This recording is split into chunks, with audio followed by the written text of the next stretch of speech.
Good people, good people, good people. Welcome back to the Gun Town Podcast, episode 198.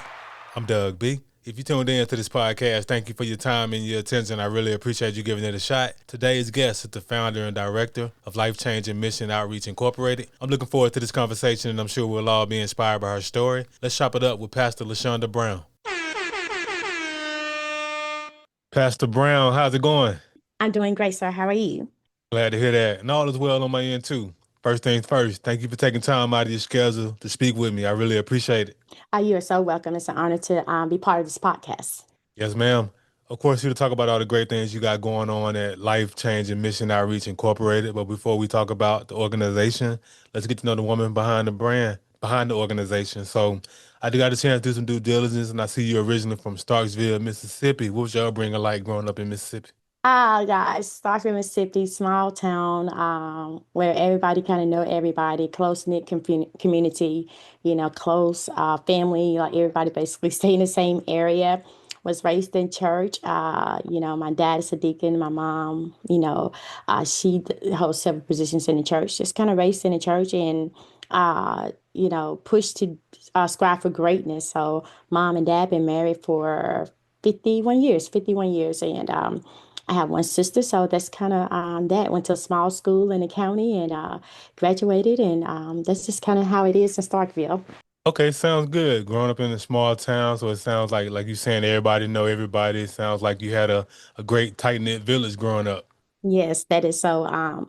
It wasn't just, your parents. You had your grandma, you had the school teacher, you had the people at the church, you had the people in the neighborhood. So everybody was watching out for everybody's children. And it was okay if they beat us and then we get another spanking when we get home. So, so it was just kind of that type of neighborhood where the essence of helping each other and looking out for your neighbors was greatly displayed in where I'm from. Yes, ma'am. That's amazing. I definitely know about the small town living, and like you said, to your point, everybody know everybody, and it's one of those things. If you out and about and you showing your tail, the elders will spank you, and then like you said, you get home, mama gonna get you two times, for embarrassing her. So you know how it go.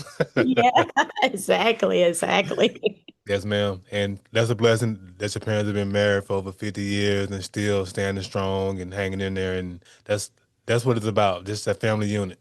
That's it. That is it. I think because the foundational with me has been family, and the essence of love and helping one another. It just kind of helped me be who I am today. Yes, ma'am. Amazing stuff. So you finished your schooling and all that good stuff in Starksville. So after you finished high school, did you go to college, military, or did you go right to work? But I went to Hines Community College and then I went to Southeastern Baptist College. So Hines is located in Raymond, Mississippi, which is right outside of Jackson, Mississippi. And Southeastern Baptist College is located in Laurel, Mississippi. So, yeah, that's what I did, and got a degree in business administration. And yeah, that's what I did right after school. Okay, sounds good. And overall, how was your college experiences at the community college and the 4-year college you ended up going to? Well, listen, everybody had all these nice stories. Listen, I was raised in a strict family, so I went to college. I just went crazy. Right. Just hanging out, going to the clubs for the first time, finding new friends. Because everybody I knew that was my friends were my cousins, But when I got to college, there's just a whole nother group of people, a whole nother life, people from everywhere. And it taught me experience. And I had to learn because when I was in college at Hines, I ended up being pregnant with my son. And I had to learn early how to be a grown woman. My parents, like, they was there. They helped me so much through that transition, but yet also teaching me, like, hey, you gotta, do what you gotta do now. And so, but got myself together after that and went back to school. And yeah, and that's what it was.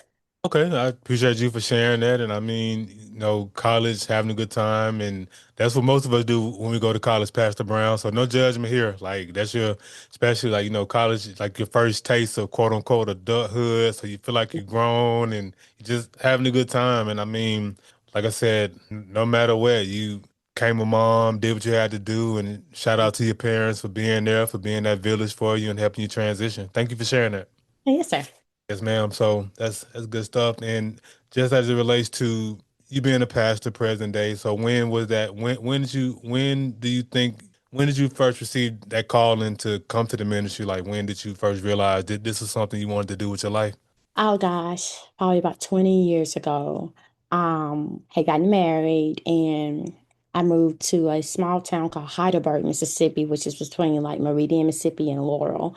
And moved there, and I was going to church and was new in the area and I was just like, okay, this is gonna be a nice fit for me. It's a nice little family, church, and I said it's gonna be a nice fit for me. So after being there about a year, my pastor at the time, he said, "There's something greater in you." And I was like, "Oh yeah, I like working with kids. I like working with the women's department.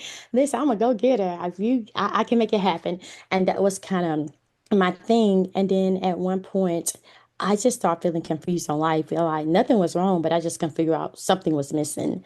And I went to my pastor at the time, Pastor Walker, and he says, there is something you need to fast for. At that time, I knew what fasting was, but I had never successfully did a fast because I always wanted to eat. And so I really did this fast for 7 days. And I went back and I told him about this dream I had. And he said, I'm going to let God give you the answer. And my initial answer was like, no, I'm not doing it right there. I am not doing it. I'm going to direct this choir and I'm going to be with these children. And so eventually it just got to the place when I knew it was God, from the visions to the things that He was just dealing with me on. And before I was a pastor, I was a traveling evangelist for about 12 years. I traveled a lot, did a lot of tent revivals, just going different places, different states, and just telling people about God. Sometimes in the church, sometimes under a tent, sometimes at the park, whatever it was. And I think it just really made me realize, sometimes the Bible says the race is not given to the swift or the strong, but to the one that can endure to the end. And I understood like my struggle prior to that because everything I had went through and more, I began to see people on this evangelistic road that needed my testimony, they needed my story, what it was like to be homeless, what it was like to go through a divorce, what it was like to be in a domestic violence relationship, what it was like to start over from scratch with nothing, what it was like to overcome all the obstacles. And I saw a piece of my life all while I was traveling, and it all made sense at the end. Wow, that's an amazing, powerful story. Just how you came to become a pastor, and it's so interesting here you talk about everything you went through, everything like all of those different trials and tribulations ended up being, like you said, your testimony that you could speak to others who may have been going through the same thing, and that's the that's one of the great things about life, Pastor Brown. Like a lot of our trials and tribulations and our failures and the things we go through. When we go through, I go through like when we pass those tests, when we survive those storms, that's what makes the testimony, being able to pass those tests. So that's great that you were able to endure and then not only hear that word from God, but to be obedient. Because let's face it, Pastor Brown, we're a little hard headed at times, and we lean to our own understanding. You're exactly right. The first answer wasn't yes. It was like, no, I know you're not calling me for this because, I kept looking at my life, versus what God was going to do through my life. And I kept looking at my failures instead of God taking those failures and turning it into something beautiful, and taking those distractions and turning it into a way where it could be used to advance the kingdom of God. So I kept looking at, because in my life I had developed low self-esteem, suicidal and all these things. And I kept looking at what God could not use and not understanding that God already knew the plan for my life way before this time. And I just had to surrender because I realized if I don't, I'm going to hit rock bottom and I may not recover. And I just gave God a yes. And when I gave him a yes, it wasn't from a place like, I don't want to die. But I gave him a yes because I really came to the place I want to know who I was. I said, God, if you show me who I am first, if you begin to restore me and heal me, I would do this because I can't do this broken. Because you see so many people on platforms, not just in churches, but in different areas of their lives. And that platform began to crumble because they don't have the foundation of healing. They don't have the foundation of development. And so what happened, they try to build on a platform to be healed as they go. But I understood that there were some things God had to get me free from before I can even give God a true yes. And so I went through this time where healing took place, being free took place. And I then knew that, okay, God, I never felt this before. This level of freedom. I didn't know this was freedom.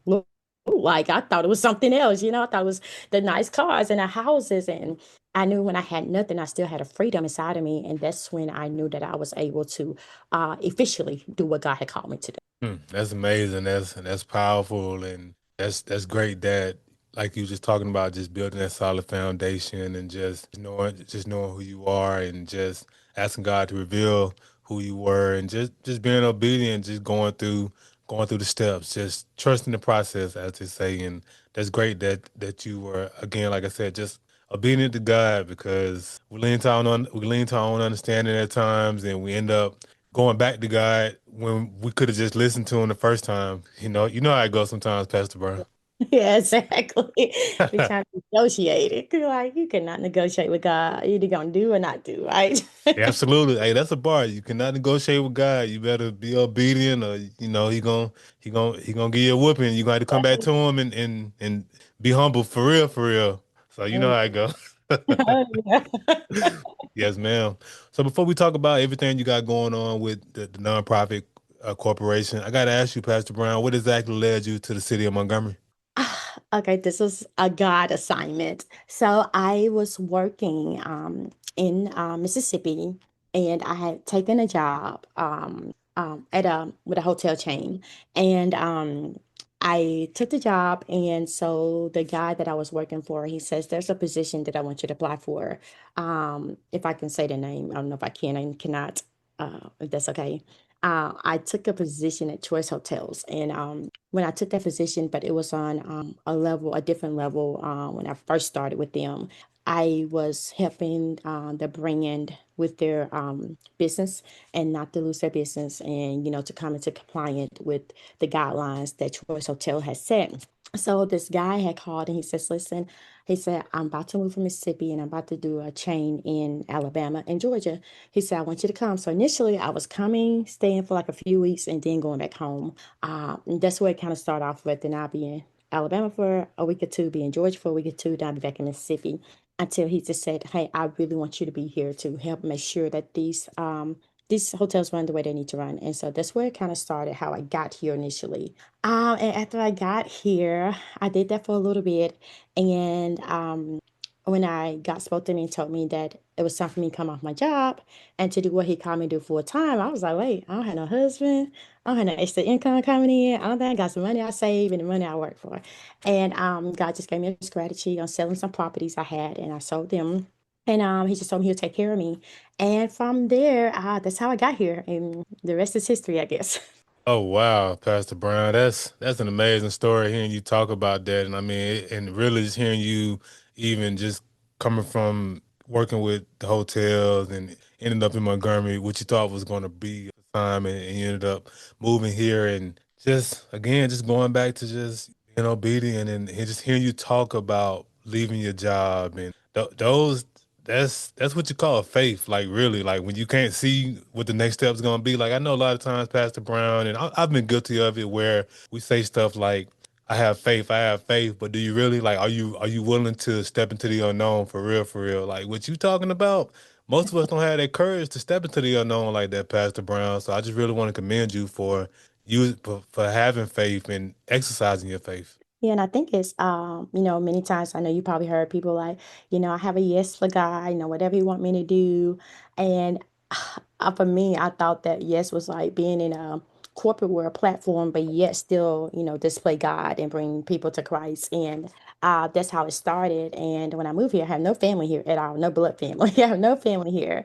Come to a place I've never been. I've heard of Montgomery at the time. I've never been here. And just when I get here, like, I had to live in a hotel because, I didn't know which was a good neighborhood, which was not a good neighborhood. And so I just had to kind of find my way. And that yes caused me to let go of me and my will and my desires and to walk into what God had called me to do. And, when God said, quit your job, that's my only source of income. You're talking about, wait now. Wait now. If you tell me to quit my job, and and anybody know me, I'm a hard worker and I loved my job. Like I love working with people. And it got to the point I said, God, if this is what you're saying, make going to work hard for me. it would get to the point I just sit in the parking lot and just cry, like boo-hoo. Like I could not go in. To eventually I just had to quit. And the day that I quit, I got a phone call that says, "Hey, I had not been traveling since I had, as an evangelist when I moved here." And I've been traveling. I got a phone call that says, "Hey, we need you to come to Louisiana and do a service." And then all of a sudden, these people was calling, and I was like, "Okay, God, we about to get on the road again." And I was so excited, but it was bigger than just being on the road to evangelistic. God was just really preparing me for the geographical territory of here. And I picked up so many things from the different places I traveled. And God says, you need to use all that for what you're going to encounter in Montgomery, because Montgomery to me is so different than where I come from in Mississippi. It's so different than other places I traveled and stayed as well. It was a different place. And I feel like at one point that I was suffocating because I didn't understand how to maneuver spiritually here. And I feel like I misheard God, all these different things. But I had to come to the understanding is the Bible says better is the ending of a thing than the beginning of the thing. And I have to understand that I can't stop right now, because it's hard, it's difficult. I don't have connections, I don't have all this. And God began to tell me, if you just trust me. And I had to understand what the faith really looks like. That little faith Mm. I was talking about. It. I had to understand what faith really looks like. And faith began to operate in my life, the gift of faith. God said, if you just trust me with this, and I'm going to show you the rest. And I've been wanting God to show me the whole plan, let me know the whole plan before I can say yes. But God says, no, as you go, I'm going to show you, and you're going to grow as you go. And so that's just kind of how it's been. And it's just a faith walk for me because I do not, when I tell you my life, I don't even know, like, how did I get here, how things are happening. It's a day by day thing for me, trusting God every day, getting his agenda, his plan for my life. And I think the hardest thing with me is submit to God totally. And understand sometimes God yes me telling myself no to the things I desire. And so that's kind of where it is. Mm, that's amazing. And even just hearing you tell that story about quitting your job, and it's of course hindsight is 2020 and we can all just speak coulda, shoulda, woulda, but Mhm. I I wonder, had you not quit your job, had those calls come in about coming to Louisiana, like we'll never know. Like I'm glad that you exercised your faith and you stepped into it, and faith is, in the good book it talks about faith being the substance of things hoped for, the evidence of things not seen, and you just being willing to step into the unknown and not knowing what was on the other side. I think that's great that you were obedient, and that you did that you did choose to walk in faith and trust God, and not lean to your own understanding. And that's great. And even hearing you talking about all, like, not really understanding how this came to be, it's God's plan, Pastor Brown. And we don't know, and God don't show us the whole plan, because if He shows us the whole plan, we won't do anything, because it's scary. Like when you look back and look at everything you've been through, had God showed you, hey, my child, I'm gonna take you through all of this to become this, you probably would have done it. I agree with you totally. I would not have done. I'm gonna say it on any answer fuss about it. And then when you said that, it made me think of something. I was thinking when I first got here, I kept hearing, "This is your land of Goshen," which means, biblically, the land of Goshen was the land of abundance, the land of more than enough. I was like, "Whoa, God, I trusted you, and I'm here." And I tell you, man, the first year I was here, I was renting a house, and the lady didn't pay the mortgage. And I came home, all my stuff was locked up in his house, and the house went into foreclosure. And then the next week, so the only thing I had was like my suitcase. I was traveling Wow. with, and a bag of shoes. And so I was begging the guy, because when I pull up, he would say, "I'm sorry, so I cannot even take the locks off for you to get your stuff out." I was like, oh my God. And so after that, probably 2 weeks later, my car broke down. It was like an engine or a transmission or something like that. So now I have no house or a car. It was horrible. So I'm going back to live in a hotel. And I'm talking to God like, wait a minute now. You said this is my land of Goshen. I don't have a house. I don't have a car. I don't think I got these bag of clothes and bag of shoes. And what do I do now? And I remember going into the hotel closet, pulling the little suitcase thing out, and I go in there and I pray. And God gave me an assignment to gave me somebody's name, and I went down to this dealership, and I thought I was going to get a car. So I was really excited. I was like, okay, God, you just gonna give me this car. I'm so excited. And I asked if the guy worked there, and they said yes. And I talked to him. He said, "So you want a car?" I said, I need a car, but I don't know if that's why I'm here. He was looking at me. I was looking at him. He was like, why are you here? I said, I'm supposed to tell you something. And I said, I want to tell you that the thing that you've been praying to, God said he has not forgotten. And I'm getting to tell him some other things. And he just started crying and we prayed. And God said, now it's time for you to go. I left without a car. I was like, God, I'm in a rental. Like, really? And it wasn't too many days from that. Someone called me and said, listen, I want you to take this $5,000 and I want you to go pay down on you a car. I was like, what? And so it's just been like that. Like when I obey God, He always give me like these little awards and like, yes, yes, daughter, you're on the right road. So it's just kind of been that. And it has, like you said, it has not been easy at all. But has it been worth it? So worth it. You know, I've cried sometimes. Sometimes I'm like, man, forget this. I'm done. But then I understand if I walk away from everything and everybody that was assigned to me. So that's my commitment to the Hmm.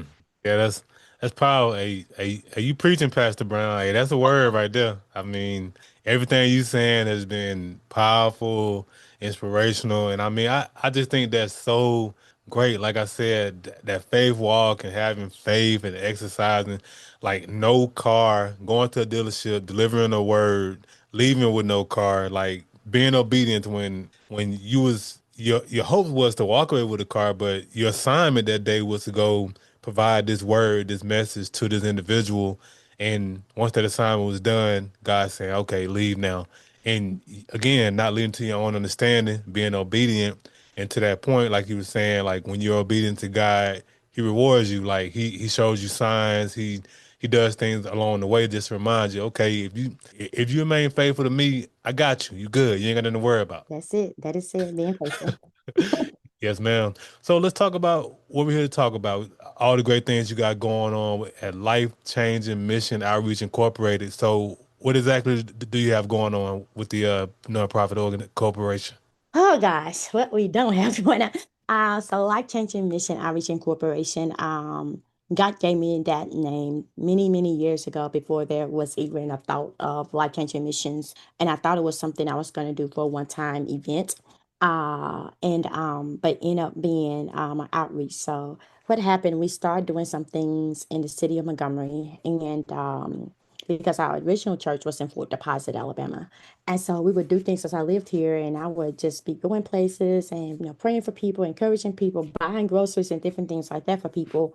And then God took me back to some years ago, said this is what that name was for. So I went to my pastor and we prayed about it. He says yes. So it was initially just an outreach, and we started in a small, small building, and we wanted to make sure that we was able to serve above everything. But as we were serving, people was giving their life to Christ, things was changing, and so it developed into something so much greater than that. Our mission statement is changing lives for the better.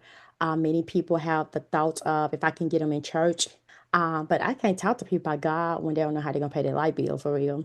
People are not focused when they hungry. They don't know what they're gonna do with their children, how they're gonna make it to work, or how life is just life. And so I had to come to the realization before I can start saying, hey, get saved. Hey, come to church. I need to see what their need is. And as God, releases this outreach, we begin to cater to the need and show the love of Christ before we told them about Christ. So many times when we would just cater to people and help them, we didn't even say, hey, come to church. Hey, are you saved? None of that was the conversation. We just began to show them love. And eventually they just wanted to know more about God without us saying it. So, Life Changing Mission Outreach Incorporated is just a ministry and an outreach that's trying to change lives for the better. Not just to get people in church. There's many people in church, but still ain't saved, still not where they need to be. But we want the people to understand being whole in every area of your life. What's the point of being dedicated to a position at church, but you don't know how to steward your finances? You don't know how to live life. You don't know how to, budget. You don't know how to do the things that needs to be done. You're struggling with parents. And so our belief is God wants us to be whole in every area of our lives. And so that basically means, hey, we got somebody finances, we got somebody to help you. Get your credit right, we got somebody to help you. Not no scam and stuff. We got somebody to help you how to really get your credit right and keep it right. You want a mortgage. So we have so many components and people that we partner with that's outside of our monthly events that we're looking forward to just even bring more things to the city of Montgomery. Wow, that's amazing. It sounds like what you got going on with the outreach with the nonprofit organization. It just sounds like you all are pouring into the people. It's about basically helping people in different facets of their lives become the best versions of themselves in those different areas. And that's great because, like you said, when people going through they go through, they ain't necessarily trying to hear about God. They want to know what can you do for me? Like what can you do to help the pain go away? So sounds like that's what you got going on with the corporation. Yes, it's it started here, but we have some locations in Mississippi, and other parts of Alabama, in Florida, and also we have an outreach ministry in Blantyre, Malawi, which is in Africa. We're connected with some prison ministry, so it's a lot of work behind the scene, and our goal is to make Montgomery our headquarters. And so we had a little struggle. Somebody broke into our building and did some things, but we're trying to work through that. But at the end of the day, it does not stop the work from being done because, we're going to have to go through things. I don't think anybody's going to say, oh, they're doing good work. Nothing's ever going to happen to them. But we have to understand that while we are crying, we still have to serve. While we don't understand, we still have to serve because there are people that's looking out, looking to us for help, and they're looking for answers. And so, we don't try to copy anybody else plan. We do not try to be the best, in the city. We're just trying to be and serve in the capacity that God has called us to call us to serve in. And I think when we master that, and we all work together with other organizations, we can really see a great difference happen in the city. Yes, ma'am, absolutely. And that's great that you all have expanded in different cities and continuing to spread the good deeds and doing all the great stuff that you're doing in different cities. So let me ask you this, Pastor Brown. When exactly did you launch the corporation? We officially we officially launched the corporation, I want to say in 2018, but it was going before then. I think that's the exact date. I think it may be 2018. I want to say was the year that we officially launched it, but we was going before then. Because my head was, listen, we just gonna do this work. We're gonna serve, and this is what we're gonna do. And someone called me out of Huntsville and said, "Hey, are you incorporated?" I was like, "No." And she's like, let me help you get all this done. And so she came down, and she and someone from Atlanta, they kind of got us set up with some things. And because I think many people fail at, they want to do what they want to do, but they don't learn all the aspects of it, the legal aspects of what we're trying to do. So she said, like, for you to be successful, you need to be, in alignment with legal things. And so I just went through some classes and things like that. And so after that, we officially launched. So that's how that happened because I was just like, hey, we just gonna call ourselves this, and we just gonna go into communities, and we're gonna help. And I was so excited. And when I realized there was a whole another side to this, I was like, wait a minute now. I was like, okay. But I was thankful that someone cared enough for what I was doing and understood my heart to not let me fall because of the lack of knowledge or understanding about what I am doing, to know what it is to be incorporated, what it looks like to get donations, what it feels like to file tests, all these things. And so she took the time to help me, and along with her whole team for free, like absolutely free, help me. And I was like, okay, God, thank you. And so now, when you go do things, I believe God is a God of order. I have everything laid out so that we can be successful in everything we do. Hmm. That's amazing. And just hearing you talk about just getting the help that you needed to legalize and legitimize the business, it goes back to what we were talking about early on in the podcast about that village. And I know we always hear it takes a village in the realm of when we're children, but it takes a village at all levels in life. And hats off to those individuals who came in and helped you and showed you the way and didn't just talk about it. They put money behind it. And they put their time behind it. They did it for free. Mhm. Time is the most expensive commodity we have, and just as great that you were willing to accept the help because, again, Pastor Brown, and I know I keep saying it, but it's like at times we can lean to our own understanding. We can be a little prideful, and we can say, "I don't need no help. I got this." But you were willing to surrender, like you said a few times in this interview, like you willing to surrender and accept the help, and they were able to get you legitimized, and I think that's amazing. Because I think sometimes we're raised in families or in areas that we don't want help. Like you said, pride, and we don't even know it. Because my mind was like, hey, whatever we need to do, we'll just raise some money and I'll put my money in. And she said, because you're a good heart, you're gonna go broke. She said, you need some other people's money to help this. She's like, because what you're doing 2,000 and 3,000 and $5,000 projects. Eventually you're gonna be homeless and you're gonna need some outreach. That's how she was talking to me. And I never looked at that because, you grow up and you're like, you don't get help, you just make things happen. But I realized, hey, this is not that type of the party right here. What we're doing is on such a major scale, and God has just been so kind to us to have people. Some people just donate to us every month. Some people donate yearly. Some people donate quarterly, and a lot of times we don't have to ask. And sometimes people jump in my inbox like, "Hey, how can we help? How can we give?"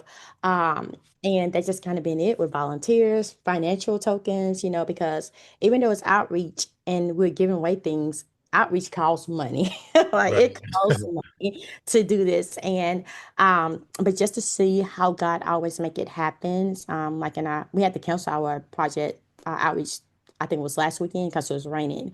But we're getting ready to do a hands-on in Montgomery, where we're going to bring boys and girls out to know how to check tire pressure, to check oil, how to wash a car, and how to like weed eat and trim, just some little things. And we're going to give away a lot of household supplies too. But we want to give our young people some hands-on experiences. And we got coming up in June, Taste of the World, where we're going to have different restaurants from different cultures that's going to be set up in one location. And the kids can come and sample these different foods and give their feedback on it to give them an experience like, okay, it's more than McDonald's and pizzas. Like, get to taste something from Venezuela, Arabian food. Just so many different restaurants will be set up and give our kids in this area an opportunity to say, you know what? I had this type of food, and I didn't have to go there, just to give them an opportunity to have their mind expanded to something greater than what they see now. That's solid. Just that exposure, just bringing those different foods and cultures to the city, exposing them to those life skills, checking tire pressure. That's amazing. Like that's some great stuff you got going on with corporation, nonprofit corporation, and that's amazing stuff. So I got to ask you, Pastor Brown, considering that you said you officially launched in 2018, but you've been doing the business well before then. So when 2020 rolled around, we all know what happened. The pandemic, the world shut down, everybody was in the house, everybody was quarantined. How did you all manage to stay afloat and stay operating in business during that time? Let me tell you, God is so awesome. So maybe 3 years before the pandemic hit, I was telling everyone, I was like, hey, we need to stock up. We need to stock up. We need to stock up. And I said, something has happened. It's not going to be a tornado or hurricane. It's going to be something different. And, we began to stock up on things. We was buying so much hand sanitizer, tissue. I mean, everything that everybody was running to trying to find, we had like surpluses of it. We had masks because sometimes we would use masks when we went to the nursing homes and things like that. So we had just so much stuff. And so when the pandemic hit, I remember someone calling me and said, "Oh my God, you told us to stock up." So what we was able to do was we was able to go to our main concern was the elderly.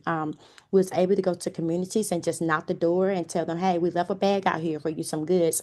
And so we was able to start that way.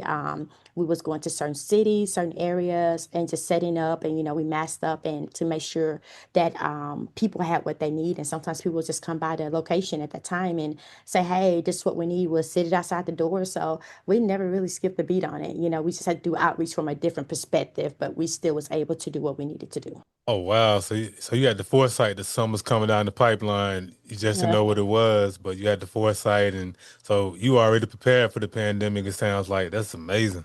Yeah, so that was like, I was like, God, you're so with us. We made sure our ministry was taken care of.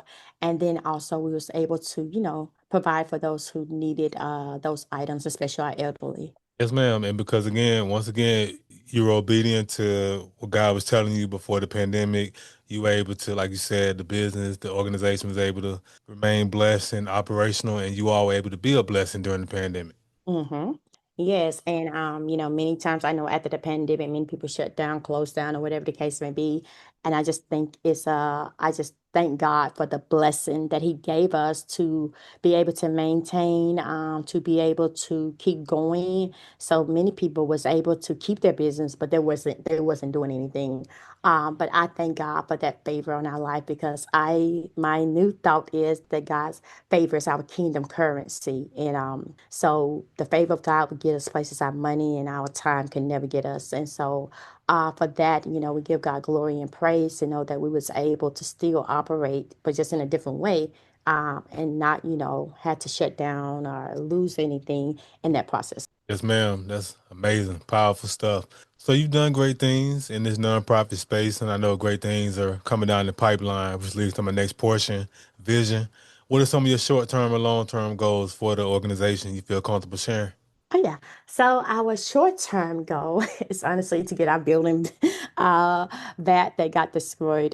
Somebody vandalized and stole some things. So our short-term goal is to to be able to get that back operation because everything will be housed in that one location because it's big enough. We want to our goal was this summer, actually starting June, we was going to do like tap classes, violin classes, karate classes, cooking classes, just different things, all free for the kids. We was going to do a program for kids that may be obese, a workout program and teach them healthy eating. So we had all that in the pipeline, but we are hoping that we're waiting on a response from someone that we may be able to use a building. If it's feasible for the price, that we still may be able to do that. So that's our short term. But our long term goal is to expand through the city of Montgomery. And I know there's many different outreaches and things of that nature, but we want to do something not only for the young people, but for the elderly as well. So our goal is to find to do a senior citizen daycare. And we don't want to charge anything. That's my goal. Don't want to charge anything. They can come and we'll have games and we'll have nurses, retired nurses, people on staff that can give them medicine, feed them food. And our other long-term goal is to have a 7-day feeding kitchen where people, it does not matter where you're from. If you got money or not, you can just come get places for free. And we're hoping to feed at least 250 people a day. So that's our long-term goal. Those are some great goals, short-term and long-term, and I have no doubt you'll put in the work, you'll be obedient to whatever God puts on your heart, you'll make it happen. That's it. You got to believe. Yes, ma'am. Absolutely. So, Pastor Brown, as we wrap up the podcast, I want to ask $1 million question. So, I started this podcast because I wanted to highlight the greatness connected to the city of Montgomery. Whether you were born here or lived here for a significant period of your life, be it college, military, or work, you reside in Montgomery and you're the founder and director of this nonprofit organization doing great things. I got to ask you, Pastor Brown, what do you appreciate the most about the city of Montgomery?